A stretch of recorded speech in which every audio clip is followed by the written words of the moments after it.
What's going on, my peoples? I'm here with none other than Henry Garcia. What's going on, brother? What's happening, man? How you doing? I'm good. How's everything going with you? Very good, man. Everything's working out really good for us. Okay. Now, obviously, your son, makes big headlines. Yeah. Everybody wants to know what's going on. What's the next fight going to be? When we going to see him back in the ring? Well, it seems like, everybody's talking about Tank, and it seems very positive. And that's the only fight that we want, and it seems like it's going to happen. Now, him and Tank, man, on social media, the fight is already built up. Right, Ryan right. have a huge social media following, and Tank has a huge, following. And it seems like that fight is already built up. They go back and forth on social media. They said they saw each other in the club. What's your thoughts on that? What happened with the club? Well, it's true. They did meet in the club. The circumstances weren't as planned.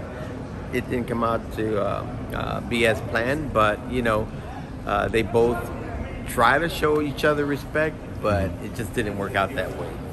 Now, I know you said it's just about 100% chance we're going to get this fight, right? December or January. Yeah. Is that something that the people could look forward to? Yeah, I mean, that's all that we're shooting for, and that's something that's is more on the positive side. I can't really give too many details out, right? But it's going to be something mega, and it's going to be exciting for everybody.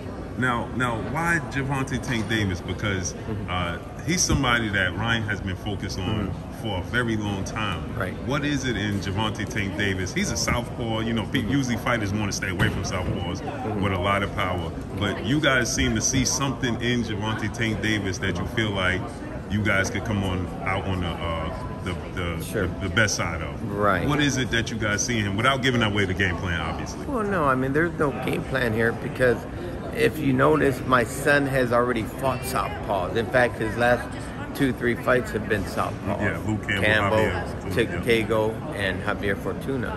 So we're on a winning streak, and people might say, oh, we'll stay away from Tank.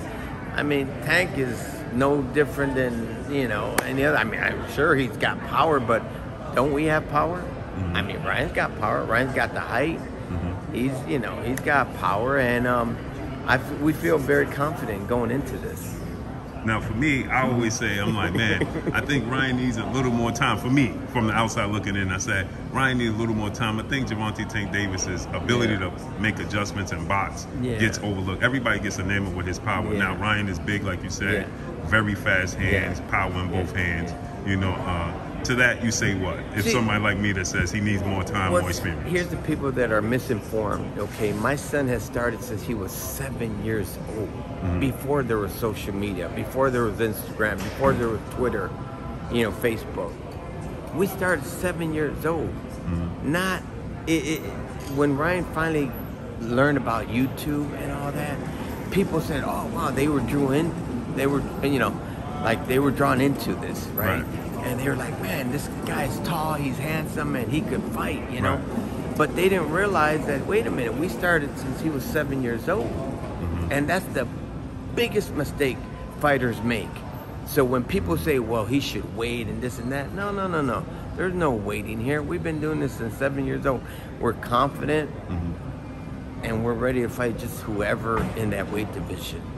And Devin Haney knows us, right? I mean, isn't he on top? Okay, listen to Devin Haney. He knows us.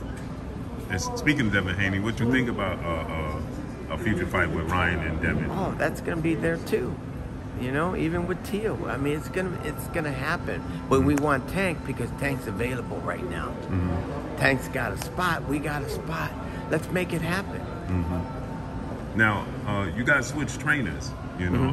Went from Eddie Reynoso, obviously, to Coach Goosen.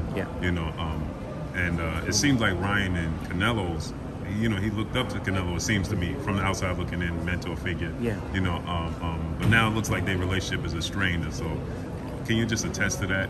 Well, just like anything else, you buy a car, you buy a house, eventually you want maybe look for another house or another car if something goes wrong. Right. And I'm not saying everything went wrong. It's just that, things happen the way they are, and, we're doing good now. You know, we're happy and we're moving forward.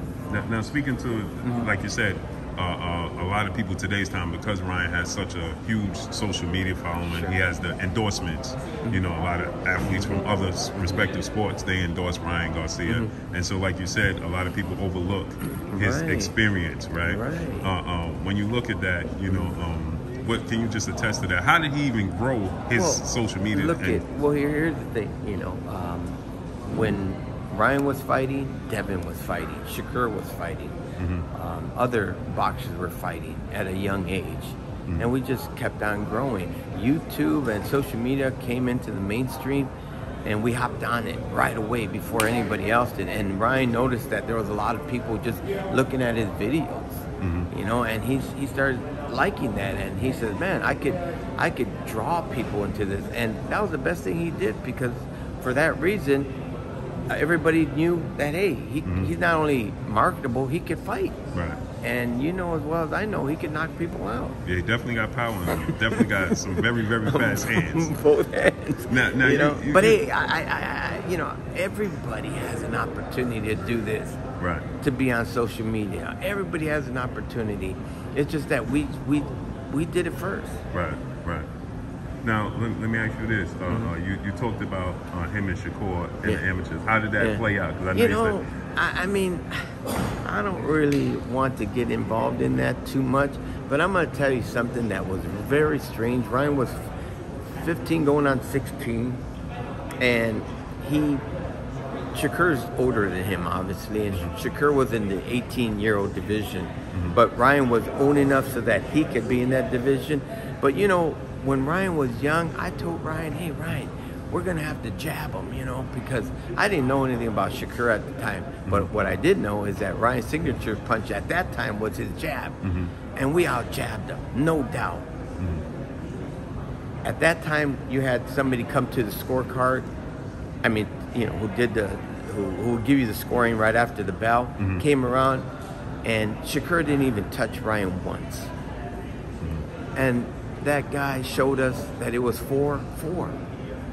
We were like, how is it 4-4? Later on, I knew the reason. They were already grooming Shakur for the Olympics. Oh, wow. But it's okay, you know, it's no problem, because Ryan was 15. Ryan is now a young man. Right, 23. Don't you think things are gonna change? Right. Of course they have. You know, everything changes in life. You know, some amateurs are very good in the amateurs, but they're horrible in the pros. They can't do that. They can't make that transition. You know, so we did. You have some guys that are great at sparring, gym fighters. Exactly. So everything changes in life. You know, but for us, we did the right thing. We stuck to it, and we're having a great time, and we're looking forward to that Tank Davis. That's right. Now, before I let you go, I just got to ask you. Everybody wants to know the history of Devin Haney, Ryan Garcia in the amateurs. What's the record? How many times did they actually fight, and what is the record? I'm going to clarify this once and for all. Okay. It was 3-3, no doubt. So they fought 6 times. They fought 6 times, okay? 3-3, and that's it. Okay, but I'll tell you this much, Ryan did give him his first 8 count. So Ryan rocked him, okay? But, hey, Haney's a bad dude. Haney's great.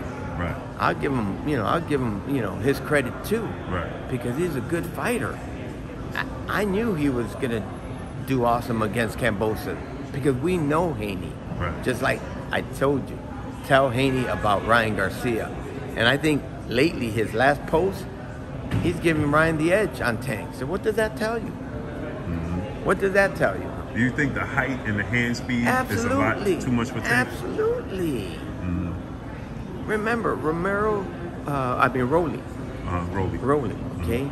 Rolly started at, 16, 17 maybe? Right? Yeah, it started late. A late bloomer, you know?